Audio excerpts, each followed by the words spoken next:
ఓం నమో వెంకటేశాయ. ఈ నెల జూన్ 5వ తేదీన తిరుమల శ్రీవారు నాకు అంగప్రదక్షిణ చేసే భాగ్యాన్ని ప్రసాదించారు. అంగప్రదక్షిణ సేవ గురించి ఈ వీడియోలో తెలుసుకుందాం. 5వ తేదీ తెల్లవారుజామున అంగప్రదక్షిణ అంటే 4వ తేదీ సాయంత్రం 6 గంటలకి నేను తిరుమల చేరుకున్నాను. అప్పుడు మలయప్ప స్వామివారు శ్రీదేవి భూదేవి అమ్మవార్లతో కలిసి భక్తులకు ఇలా దర్శనం ఇచ్చారు.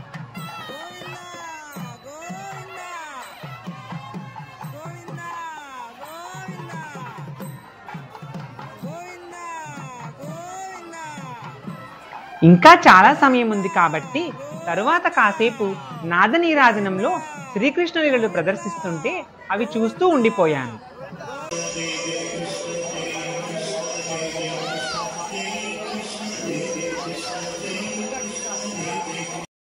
మధ్యలో టైం దొరికినప్పుడు ఇలా సన్సెట్ ఫోటోలు తీస్తూ ఉన్నాను.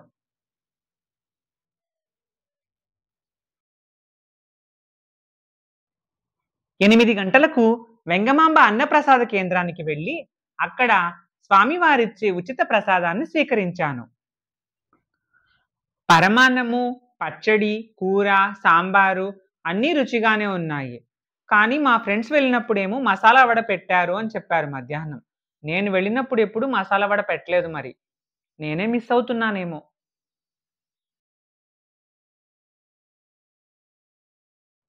కరెక్ట్గా 12 గంటలకి డ్రెస్ చేంజ్ చేసుకుని పుష్కరిణి వద్దకు బయలుదేరాను.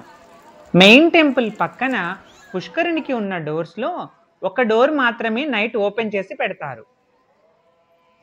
ఆ డోర్ నుంచే మన టికెట్ చెక్ చేసి మన ఆధార్ కార్డ్ చెక్ చేసి పుష్కరిణిలో స్నానానికి పంపిస్తారు. ఆ సమయంలో అంగప్రదక్షిణ టికెట్ ఉన్న భక్తులను మాత్రమే పుష్కరిణిలో స్నానానికి అనుమతిస్తారు. మిగిలిన భక్తులకు ప్రవేశం ఉండదు. స్వామి పుష్కరిణికి ఆలయానికి నమస్కరించి భక్తితో 3 సార్లు పుష్కరిణిలో స్నానం చేసి అంటే 3 మునకలు వేసి భక్తులు అంగప్రదక్షిణకు సిద్ధమవుతారు. ఆ తడి బట్టలను మనం తుడుచుకోవడానికి ప్రయత్నించినా తడి తొందరగా ఆరదు. అలా తడి బట్టలతోనే నడుచుకుంటూ మెయిన్ టెంపుల్కి లెఫ్ట్ సైడ్ వెళ్తే సహస్ర దీపాలంకరణ చేసే మండపం పక్క నుంచి సుబదం ఎంట్రన్స్కి ఒక దారి ఉంటుంది. ఆ సుబదం ఎంట్రన్స్ పక్కన ఒక మెట్ల దారి కూడా ఉంటుంది.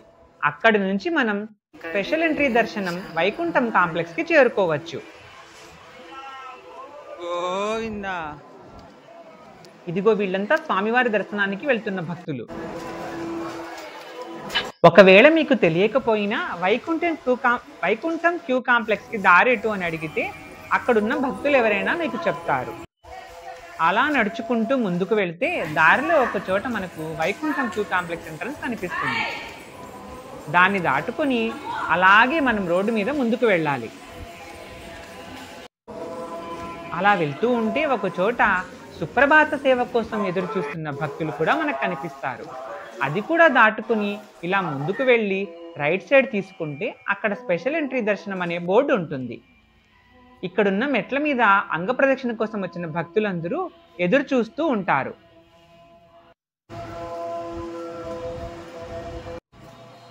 ఒంటి గంట అయ్యేటప్పటికీ జెంట్స్ని లేడీస్ని సపరేట్గా ఇలా క్యూలో నిలబెట్టారు. అయితే ఇప్పుడు స్టార్టింగ్ అయితే టికెట్లు ఏమీ చెక్ చేయలేదు. నేను అంతకు ముందు వెళ్ళినప్పుడు లాస్ట్ ఇయర్ అయితే మనము కంపార్ట్మెంట్లోకి ఎంటర్ అవ్వకముందే కూడా అంటే ఇలా రోడ్ మీద నుంచి మెయిన్ కంపార్ట్మెంట్లోకి ఎంటర్ అవుతున్నాం కదా, అప్పుడే మనకు టికెట్లు ఆధార్ కార్డ్ చెక్ చేసి లోపలికి పంపించేవాళ్ళు. ఈసారి అయితే అలా చేయలేదు, డైరెక్ట్గా లోపలికి వదిలేశారు. అలా క్యూ లైన్లలో లోపలికి పంపి కంపార్ట్మెంట్ రాకముందే వైకుంఠము అని ఇందాక మనకు బోర్డు కనిపించింది కదా, అక్కడ టికెట్లు చెక్ చేశారు. అప్పుడు ఒక చిన్న పొరపాటు జరిగింది. ఒక అతను బహుశా పెద్ద వయసు అయి ఉంటుంది, మేబీ 60+ కానీ 65+ కానీ అయి ఉంటుంది. ఆయన తనతో పాటు తనకు తోడుగా వారి కుమారుడినో వాళ్ళ బంధువుని ఎవరినో తెచ్చుకున్నారన్నమాట. ఇక్కడ మనం గుర్తుపెట్టుకోవాల్సిన విషయం ఏంటంటే సుపదం ద్వారా ఎంట్రీ వయోవృద్ధులకు సుపదం ద్వారా ఎంట్రీ ఉంటుందో అక్కడ మాత్రమే వాళ్ళతో పాటు ఒక అటెండీని అంటే వాళ్ళతో పాటు ఒక సహాయకుడిని లోపలికి పంపించే అవకాశం ఉంటుంది. అంగప్రదక్షిణ సేవలో ఎవరికైతే మనం టికెట్ బుక్ చేసుకొని ఉంటామో వాళ్ళు మాత్రమే వెళ్ళాలి.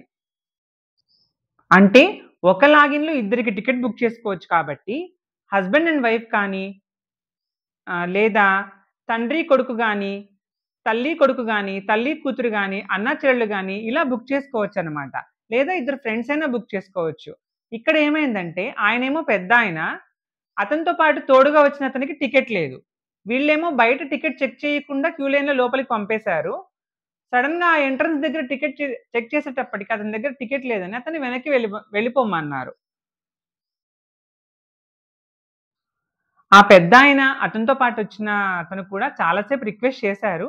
కానీ టీటీడీ వాళ్ళైతే అలో చేయలేదు. ఎందుకంటే వాళ్ళు పాటించే రూల్స్‌లో ఇది చాలా స్ట్రిక్ట్‌గా పాటిస్తారు. వితౌట్ టికెట్ లోపలికెళ్ళడం అనేది చాలా కష్టము. మీరు మొదటిసారి అంగప్రదక్షిణ గురించి వింటుంటే, దీనికి టికెట్లెప్పుడు బుక్ చేసుకోవాలి అనే డౌట్ వస్తుంది. దీనికి మనం ఎటువంటి రుసుము చెల్లించాల్సిన అవసరం లేదు. అంగప్రదక్షిణ అనేది స్వామివారికి భక్తులు సేవ చేసుకునే అవకాశం టీటీడీ ద్వారా మనకు కలుగుతోందనమాట. ఏ విధంగా మనం రూ. 300 స్పెషల్ ఎంట్రీ దర్శనం టికెట్‌లను 3 నెలలకు ముందే బుక్ చేసుకుంటామో, అలాగే అలాగే అంగప్రదక్షిణ సేవ చేయడానికి కూడా మనము ఆన్‌లైన్‌లో టికెట్‌లను బుక్ చేసుకోవచ్చు. సాధారణంగా ప్రతి నెల 23వ తేదీన ఉదయం ఈ టికెట్‌లను టీటీడీ ఆన్‌లైన్‌లో విడుదల చేస్తుంది. ఒక లాగిన్‌లో ఇద్దరం టికెట్‌లు బుక్ చేసుకోవచ్చు. దాన్ని బట్టి మీరు ముందుగానే డేటు, డీటెయిల్స్ అన్నీ పెట్టుకొని సిద్ధంగా ఉంటే తొందరగా టికెట్ బుక్ అయ్యే ఛాన్స్ ఉంటుంది. అయితే అంగప్రదర్శన టికెట్లు నెల నెలకు ఎలా తయారవుతున్నాయంటే తత్కాల్ టికెట్స్ కంటే ఎక్కువ డిమాండ్ వీటి మీద పడుతుందన్నమాట. మీరు పక్కా డీటెయిల్స్‌తో లాగిన్ అయ్యి రెడీగా ఉండాలి. ఎందుకంటే ఈ టికెట్స్‌కి డిమాండ్ అంత ఉంటుంది. పైగా పేమెంట్ చేసే అవసరం కూడా ఉండదు కాబట్టి టికెట్ బుకింగ్ ఫాస్ట్‌గానే అయిపోతుంది. మనం చేయాల్సిందల్లా ఆ ఇద్దరి పేర్లు, ఆధార్ డీటెయిల్సు, అడ్రెస్ డీటెయిల్సు రెడీగా పెట్టుకొని ఉండాలి. లాగిన్ అయ్యామా, డేట్ సెలెక్ట్ చేసుకున్నామా, ముందుకెళ్ళిపోయామా, వాళ్ళడిగిన డీటెయిల్స్ ఇచ్చామా, కన్ఫర్మ్ చేసుకున్నామా, వెంటనే టికెట్ మనం డౌన్‌లోడ్ చేసుకోవచ్చు. లేదు మధ్యలో స్ట్రక్ అయింది లేదా నెట్ స్లో ఉంది, ఒక్కసారి బ్యాకెళ్ళి మళ్ళీ లోపలికెళ్దామనుకుంటే మొత్తం టికెట్స్ అన్నీ రెడ్ ఒచ్చేస్తాయి. మొత్తం టికెట్స్ అన్నీ ఫుల్ అయిపోయినట్టు కనిపిస్తాయి. ఒక్క ఒక్క నిమిషం లేదా 2 నిమిషాల్లోనే టికెట్స్ అన్నీ బుక్ అయిపోతున్నాయన్నమాట అంగప్రదక్షిణకి. ఇంకో విషయం ఏంటంటే అంగప్రదక్షిణ చేసేటప్పుడు లేడీస్, జెంట్స్ సెపరేట్‌గా అంగప్రదక్షిణ చేయాల్సుంటుంది. కాబట్టి మీరు టికెట్ తెచ్చుకునేటప్పుడు వీలుని బట్టి 2 కాపీలు తెచ్చుకోవడం బెటర్. ఎందుకంటే లేడీస్‌ని, జెంట్స్‌ని డివైడ్ చేసినప్పుడు ఫస్ట్ లేడీస్ చెకింగ్ జరుగుతుంది గదా! అప్పుడు వైఫ్ దగ్గర గనక టికెట్ ఉంటే మళ్ళీ హస్బెండ్ దగ్గర చూపించడానికి నా వైఫ్ దగ్గర టికెట్ ఉందని చెప్పి వాళ్ళ దగ్గర నుంచి టికెట్ తీసుకొనొచ్చి మళ్ళీ చూపించాల్సుంటుందన్నమాట. దీన్ని అవాయిడ్ చేయాలంటే మనం వెళ్ళేటప్పుడు ఇంకో కాపీ తీసుకెళ్ళామనుకోండి, ప్రింటౌట్ తీసుకునేటప్పుడే లేకపోతే ఇంకో కాపీ జిరాక్స్ తీసుకున్నామనుకో, అక్కడ మనకి టైమ్ వేస్ట్ కాకుండా ఉంటుంది. ఇక జెంట్స్ అయితే బనీన్ కూడా వేసుకోకూడదు అంగప్రదక్షిణ చేసేటప్పుడు. మీరు కండువా లాంటిదేదైనా తెచ్చుకుంటే దాని నడుముకు కట్టుకొని పంచె మీద పంచె మీద దాని నడుముకు కట్టుకొని అంగప్రదక్షిణ అయితే చెయ్యొచ్చు. ప్యాంట్ గాని, టీ షర్ట్ గాని ఇవైతే వేసుకొనొస్తే అలో చెయ్యరు. వెండి వాకిలి దగ్గరికి వచ్చాక కంపల్సరీ బనీన్ గూడా తీసేయమని చెప్తారు అప్పటి వరకు వేసుకున్నా కూడా. ఇది జెంట్స్ గుర్తుపెట్టుకోవాలి. లేడీస్‌కైతే యాజ్ యూజువల్‌గా సంప్రదాయ వస్త్రధారణ అనేది వాళ్ళకి తెలుసు. అది ముందుగానే వాళ్ళు దానికి తగ్గట్టే వేసుకొనొస్తారు. జెంట్స్ ఏంటంటే చాలా మంది లోపలికెళ్ళినంత వరకు కూడా షర్ట్ వేసుకొని ఉండడము, తర్వాత మళ్ళీ వాళ్ళు అరిచినట్టు చెప్పడము, అప్పుడు తీసి గబగబా పెట్టుకోవడము, ఇలా కొంతమందికి మేబీ వాళ్ళకి తెలియక చేసుంటారు. నెక్స్ట్ టైమ్ నుంచి మీకు కంఫర్టబుల్ అయితేనే అక్కడి వరకు వేసుకొచ్చుకోండి. లేదంటే గనక కండువా ఒకటి కప్పుకొనొస్తే సరిపోతుంది. దాన్ని నడుముకి కట్టుకొని అంగప్రదక్షిణ చేసేసిన తర్వాత ఆ కండువాని మనం దర్శనానికి వెళ్ళేటప్పుడు పైన వేసుకోవచ్చనమాట. కప్పుకోవచ్చు. ఇక మేమైతే కంపార్ట్‌మెంట్‌లోకి వెళ్ళాక దాదాపు 2:50 వరకు కూడా అక్కడే ఉన్నాము. అంతకుముందు ఏం జరిగేదంటే కరెక్ట్‌గా 3:00 టైమింగ్ వెండివాకిలి దగ్గర 3:00 అని మనకు వాచ్‌లో చూపించేటప్పటికి ఒక పక్కన సుప్రభాతం స్టార్ట్ అయిపోయేది. మేమైతే వెండివాకిలి దగ్గరికి చేరుకునేవాళ్ళం. ఈసారి ఏమైందంటే ఒక 10 మినిట్స్ లేట్ అయింది. అంటే సుప్రభాతం లేట్ అయిందా? లేకపోతే మమ్మల్ని పంపించడం లేట్ అయిందో తెలీదు కానీ 3:10కి మేము వెండివాకిలి దగ్గరున్నాము. అలా లోపలికెళ్ళి పక్క నుంచి మనకు వరదరాజ స్వామి ఉంటారు కదా! అటు సైడ్ నుంచి మనం వెళ్ళి అంగప్రదక్షిణ కోసం వెయిట్ చేస్తున్నాము. ఒకవైపు లేడీస్ అంగప్రదక్షిణ అయిపోయింది. జెంట్స్ స్టార్ట్ చేశారు. కానీ అప్పటికే టైం ఏదో డిలే అయినట్టుంది. అక్కడున్న శ్రీవారి సేవకులు, అక్కడున్న వాళ్ళేం చెప్పారంటే, "తొందరగా స్టార్ట్ చేసేయండి మీరు కూడా" అన్నారు. అంటే ఒకవైపు పైన వాళ్ళు పొర్లుతున్నారనమాట. జెంట్స్ కొంతమంది పొర్లుతున్నారు. ఎక్కడ ఖాళీ లేదు. మా దగ్గరకొచ్చేసేటప్పటికి "మీరు కూడా స్టార్ట్ చేసేయండి వెంటనే టైం అయిపోతుందన్నారు." ఇంక మాకేం చేయాలో అర్థం కాలేదు. వాళ్ళ కిందనే అంటే వాళ్ళ కాళ్ళ కిందనే మేము కూడా అంగప్రదక్షిణ చేయడం స్టార్ట్ చేశాము. అలా వాళ్ళు పొర్లుతూ మధ్యలో ఆగినప్పుడు వాళ్ళ మధ్యలో గ్యాప్ వస్తుంది గదా! అప్పుడు మెల్లిగా వాళ్ళ మధ్యలోకెళ్ళిపోయేసి వాళ్ళతో పాటు కలిసిపోయాము. అంగప్రదక్షిణ అనేది మనము స్వామివారి దర్శనం చేసుకొని బయటికొస్తాం కదా! ఆ డోర్ దగ్గర మొదలుపెట్టాలి. అక్కడి నుంచి బయట మనకు లక్ష్మీదేవి విగ్రహం ఉంటుంది గదా! హుండీ దగ్గర. అక్కడి వరకు చేసేవాళ్ళమనమాట. ఇప్పుడైతే ఆ విగ్రహం కాదు, దానికి ఇంకా 5, 6 అడుగుల దూరం ముందే లేపేశారు మమ్మల్ని. అదేమంటే టైం అయిపోతుంది. తొందరగా చేయండి, లేచేయండి, లేచేయండి అంటూ మేము దూరంగా ఉన్న శ్రీవారి సేవకులే మా దగ్గరకొచ్చి మమ్మల్ని అక్కడి నుంచే లేపడం అనేది స్టార్ట్ చేసేశారు.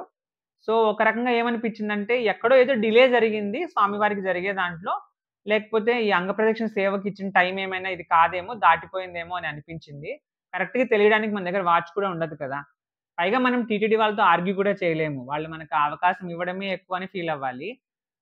కానీ ఎందుకో ఆహ్, అంతకు ముందులా అనిపించలేదు. పూర్తి చేసినట్టు అనిపించలేదు.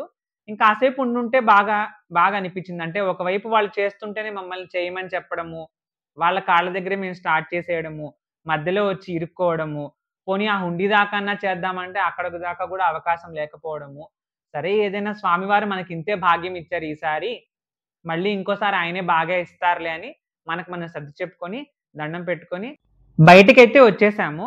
అయితే అంతకు ముందులాగా అంటే లాస్ట్ ఇయర్ పంపినట్లు వాళ్ళు మమ్మల్ని తులాభార మండపం పక్కకైతే పంపలేదు.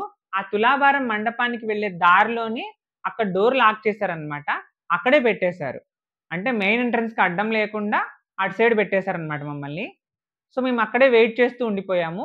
లేడీస్ అయితే వాళ్ళని ముందుగానే పంపారు గాబట్టి వాళ్ళింకా మళ్ళీ లోపలికెళ్ళడానికి సిద్ధంగా ఉన్నట్టు అక్కడే నిలబడుకొనున్నారనమాట. జెంట్స్‌నైతే ఈ పక్కన పెట్టేశారు. టైం దొరికింది కాబట్టి మనసులోనే అన్నమయ్య సంకీర్తన ఒకటి పాడుకున్నాను. అప్పుడే ఇంక మళ్ళీ మేము ఎలాగైతే వచ్చామో మెయిన్ ఎంట్రన్స్ నుంచే మళ్ళీ మమ్మల్ని దర్శనానికైతే లోపలికొదిలారు. దర్శనం అద్భుతంగా అయింది. కరెక్ట్‌గా దర్శనం అయ్యేటప్పుడే మేము దర్శనం చేసుకునేటప్పుడే స్వామివారికి చామరం వేస్తున్నారు. అంటే ఇలా నెమలి ఈకలతో చేసినటువంటి దాంతో స్వామివారికి ఇలా ఊపుతున్నారనమాట. స్వామివారికి. అదొక వింజామరలాగా అంటే స్వామివారికి ఇలా గాలి దాంతో వీస్తున్నట్టు అదలా ఊపుతున్నప్పుడు అదైతే చూడగలిగాము. స్వామివారి దర్శనం బాగా జరిగింది. బయటికొచ్చేసి ఇంకా ఆ తర్వాత మళ్ళీ మనస్ఫూర్తిగా విమాన వెంకటేశ్వర స్వామి వారి దర్శనం కూడా చేసుకొని, అక్కడి నుంచి లడ్డు ప్రసాదం తీసుకొని చిన్న లడ్డు, అక్కడి నుంచి పెద్ద లడ్డు తీసుకోవడానికి అంగప్రదక్షిణ సేవ చేసిన వాళ్ళకి ఒక లడ్డు ఫ్రీ వస్తుందనమాట ఒక టికెట్‌కి. నేనొక్కడినే వెళ్ళాను కాబట్టి ఈసారి ఒక లడ్డు నాకు ఫ్రీ వస్తుంది. అలా వెళ్ళేసి లడ్డు కౌంటర్‌లో లడ్డు తీసుకొని బయటికొచ్చేసాము. రాగానే బస్సుంది. బస్సెక్కి తిరుపతికైతే బయలుదేరేశాను. మరి స్వామివారి దర్శనం ముందే మనము వరాహస్వామి దర్శనం చేసుకోవాలి కదా! అందుకని నేనేం చేశానంటే, ముందు రోజు సాయంత్రమే మలయప్ప స్వామివారు లోపలికెళ్ళిపోయాక ఊరేగింపుగా, ఆ తర్వాత నాదనీరాజనం చూసుకొని, వెంగమాంబలో అన్నప్రసాదం స్వీకరించక ముందే పుష్కరిణి దగ్గరికెళ్ళి కాళ్ళు కడుక్కొని, వరాహస్వామి దర్శనం కూడా చేసుకున్నాను. అలాగే అఖండం వద్దకు వెళ్లి కూడా అక్కడే ముందే అంటే అంగప్రదక్షిణ చేయకముందే కర్పూరం వెలిగించి, కొబ్బరికాయ కొట్టేసుకున్నాననమాట. మామూలుగా అయితే శ్రీవారి దర్శనం చేసుకున్నాక అఖండం దగ్గరికెళ్తాము. కానీ మళ్ళీ మార్నింగ్ నాకు టైం ఉంటుందో లేదో అని కొంచెం అతి జాగ్రత్త కదా! అందుకని ముందు రోజు రాత్రే అవన్నీ కంప్లీట్ చేసుకొని దర్శనానికెళ్ళాను కాబట్టి ఇంకేం పెండింగ్ లేదు. బస్ ఎక్కేసి వెళ్ళిపోయాననమాట. మీరైతే మీకు తగ్గట్టుగా ప్లాన్ జేసుకోండి. కొంతమంది దర్శనం అయ్యాకే కొబ్బరికాయ కొడతారు. ఆ తర్వాతే అఖండం దగ్గరికెళ్తారు కర్పూరం వెలిగించడానికి. దానికి తగ్గట్టు మీరు ప్లాన్ చేసుకోండి. నన్నడిగితే ముందే వరాహస్వామి దర్శనం చేసుకుంటే మేలు. ఎందుకంటే శ్రీవారి దర్శనం ముందే వరాహస్వామి దర్శనం చేసుకుంటేనే కదా మనకు పూర్తిగా యాత్రాఫలం దక్కుతుందని చెప్తారు పెద్దలు. ఆ విధంగా అన్నమాట. ఇంకొక్క విషయమైతే చెప్పాలి. చెకింగ్ దగ్గర ఇంకొక ఇన్సిడెంట్ జరిగిందనమాట. ఇద్దరొచ్చారు. ఇద్దరు భక్తురాళ్ళు. వాళ్ళేం చూపిచ్చారంటే, మా టికెట్‌లో 5 తారీఖు ఉందండి అంగప్రదక్షిణకి అని చెప్పి చూపించారు. అలా టీటీడీ వాళ్ళు చెక్ చేస్తేనేమో అక్కడ 4 తారీఖు 1 ఏఎం అని ఉంది. అంటే 4 తారీఖు 1 ఏఎం అంటే వాళ్ళు 3 తేదీ అర్ధరాత్రి అక్కడికొచ్చి 4 తేదీ ఉదయం తెల్లవారుజామున 1 గంటకి మనం క్యూ లైన్‌లోకి ఎంటర్ అవ్వాలి. మేబీ వాళ్ళు మిస్టేక్ అయ్యారో, లేకుంటే వేరే ఏదైనా రీజన్ అయిందేమో తెలీదు కానీ, కొద్దిసేపయితే వాళ్ళు ఆర్గ్యూ చేశారు. టీటీడీ వాళ్ళైతే వేరే వాళ్ళ టికెట్లు తీసుకొని కంపేర్ చేసి చూస్తూ ఉన్నారనమాట మేమెళ్ళేటప్పుడు. ఆ తర్వాత ఆ ప్రాబ్లమ్ ఏమైందనేది నాకు ఐడియా లేదు. ఇందులో మాక్సిమం మిస్టేక్ జరగడానికి ఛాన్స్ ఉండదు. ఎందుకంటే ఇప్పుడు మనం జూన్ 5 అనుకోండి. జూన్ 5 తేదీ ఉదయం 1 గంట క్యూ లైన్‌లోకెళ్ళాలంటే, 4 తేదీ అర్ధరాత్రి 12 గంటలకు పుష్కరిణిలో స్నానం చేసి అక్కడికెళ్ళాలి. మేబీ వాళ్ళు కన్‌ఫ్యూజ్ అయ్యుండొచ్చు. 4 తేదీ 1 ఏఎం, 5 తేదీ 1 ఏఎం అని వాళ్ళేమైనా కన్‌ఫ్యూజ్ అయ్యుండొచ్చు. మీరైతే డేట్‌ని కంపల్సరీ చెక్ చేసుకోండి వెళ్ళే ముందర. అక్కడ ఏదైనా డేట్ చేంజ్ అయినా మళ్ళీ టికెట్ స్కాన్ అనేది అవ్వదు. వాళ్ళు లోపలికి పంపించడానికి వీలుండదనమాట ఎంత ఆర్గ్యూ చేసినా కూడా. మాక్సిమం ఇలాంటి మిస్టేక్స్ జరగవు. ఇన్ కేస్ జరిగే ఛాన్స్ ఉంది కాబట్టి చెప్తున్నాననమాట. ఇక చాలామంది ముందు నేను అప్‌లోడ్ చేసిన వీడియోలో కూడా అడిగిన క్వెషన్ ఏంటంటే, పిల్లలకి కంపల్సరీ టికెట్ తీసుకోవాలా అని. 12 ఇయర్స్ లోపలున్న వాళ్ళకైతే టికెట్ అవసరం లేదండి. ఇది చాలా మంది చెప్పారు. పిల్లలు కూడా అలో చేస్తారు పిల్లల్ని కూడా 12 ఇయర్స్ లోపు వాళ్ళైతే. అయితే వాళ్ళని అంగప్రదక్షిణ మరీ చిన్న పిల్లలనైతే అంగప్రదక్షిణ చేయనిస్తారా లేదా అని చెప్పలేము. అది అప్పుడున్న రష్‌ని బట్టి, అప్పుడున్న టైంని బట్టి. మీరు బాధ్యతగా మీరు తీసుకెళ్ళొచ్చు లోపలికి పిల్లలను. మీరు ఓపికగా చేయించుకోవాలంటే మేబీ వాళ్ళను అలో చేయకపోతే పక్కన నిలబడమని అనేది చెప్పొచ్చు. పెద్ద పిల్లలైతే ఎలాగో అలో చేస్తారు. ఇబ్బందేం లేదు దాంతో. మరీ చిన్న పిల్లలైతే హస్బెండ్ చేసేటప్పుడు వైఫ్ దగ్గర ఉండడం గానీ, పిల్లల్ని పెట్టుకోవడం గానీ, లేదా వైఫ్ ఫస్ట్ చేసేసాక తర్వాత హస్బెండ్ దగ్గర నుంచి పిల్లల్ని తీసుకుంటే, తర్వాత అతను కూడా కంఫర్ట్‌గా చేసుకోవచ్చనమాట అంగప్రదక్షిణం. లేదు పక్కన సైడ్‌కి నిలబడి ఉండమన్నా వాళ్ళు అలో చేస్తారు నిలబడి ఉండడానికి. కాబట్టి దాంతో ప్రాబ్లమ్ ఏమి రాదని అనుకుంటున్నాను. అంగప్రదక్షిణ సేవ అనేది సుప్రభాతం సేవ ఒకవైపు జరుగుతూ ఉంటే, మనం ఆ సుప్రభాతాన్ని వింటూ, అలాగే తోమాల ఏదైతే స్వామివారికి మాల వెళ్తుంది కదా! అది గూడా మనం మన కళ్ళతో చూడొచ్చు స్వామివారు ధరించే మాలని. అప్పుడు అందరూ గోవిందా, గోవిందా అని కూడా దండం పెట్టుకుంటారు. కాబట్టి అంగప్రదక్షిణ చేసే అవకాశం అయితే వస్తే మాత్రం, మీ ఆరోగ్య స్థితి రీత్యా మీరు వెళ్ళగలిగే పరిస్థితి ఉంటే మాత్రం కంపల్సరీ బుక్ చేసుకోండి. బుక్ అయితే మిస్ అవ్వకుండా వెళ్ళండి. స్వామివారిని ఉదయమే దర్శనం చేసుకోవచ్చు. మిగిలిన డేని మీకు తగ్గట్టు ప్లాన్ చేసుకోవచ్చు. శ్రీనివాస కృపా కటాక్ష ప్రాప్తిరస్తు. ఓం నమో వెంకటేశాయ. మీకింకా ఏమైనా కామెంట్స్, మీకింకా ఏమైనా సందేహాలుంటే అంగప్రదక్షిణ గురించి, వాటిని కామెంట్స్ రూపంలో తెలియజేయండి. నాకు తెలిసినంత వరకు వాటికి ఆన్సర్స్ ఇవ్వడానికి ట్రై చేస్తాను. ఓం నమో వెంకటేశాయ. పునర్దర్శన ప్రాప్తిరస్తు. మొబైల్స్, బ్యాగ్స్ అవన్నీ లోపల మనకు వాళ్ళు తీసుకుంటారండి మనం తీసుకెళ్తే. అవి మళ్ళీ మనము కామన్ లగేజ్ సెంటర్ దగ్గర కలెక్ట్ చేసుకోవాలనమాట. ఒక రిసిప్ట్ లాంటిది ఇస్తారు. కాబట్టి మీరు మొబైల్స్ అవి క్యారీ చేయొచ్చు క్యూ లైన్‌లోకి ఇబ్బందేం లేదు. వాళ్ళు చెక్ చేసి తీసుకుంటారు. ఇబ్బందేం లేదు.